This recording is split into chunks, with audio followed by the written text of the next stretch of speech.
Hello everyone, welcome back.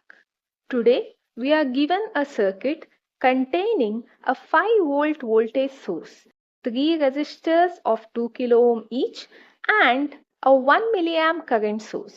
The question asks us to find the current I through the upper left 2 kilo ohm resistor. Before writing any equations, let's decide which circuit analysis method is more convenient here. We could solve this circuit using either nodal analysis or mesh analysis, but mesh analysis is faster in this case for two reasons. First, this is a planar circuit with only two meshes, so we need only two mesh currents. Second, the 1 milliamp current source is present in the right mesh. Therefore, if we choose the right mesh current in the same direction as the current source, that mesh current is known immediately. That is I2 equal to 1 milliamperes. So instead of solving two unknowns, we already know one mesh current and need only one KVL equation to find the required current. That's why mesh analysis is the more direct approach for this circuit. Now, let's start solving this question. Step 1. Assign mesh currents. For the left mesh, take I1 clockwise.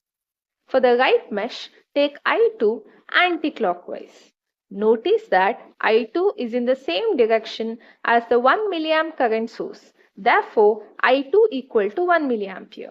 Step 2. Find the current through the shared resistor. Now, look at the middle 2 kilo ohm resistor, which is common to both the meshes. Because of our chosen directions, both I1 and I2 flow downward through this resistor. Therefore, the total current through the shared resistor is I1 plus I2. So, the voltage drop across this resistor is 2 kilo ohm multiplied by I1 plus I2.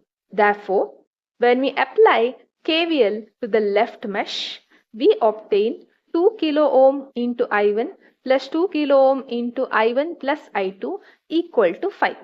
We already know that I2 equal to 1 milliamps. So substituting it, we obtain, which is nothing but 2 kilo ohm into I1 plus 2 kilo ohm into I1 plus 2 volt equal to 5 volt. So we obtain 4 kilo ohm into I1 equal to 3 volt, or I1 equal to 3 divided by 4 kilo ohm, which is nothing but 0.75 into 10 to the power minus 3.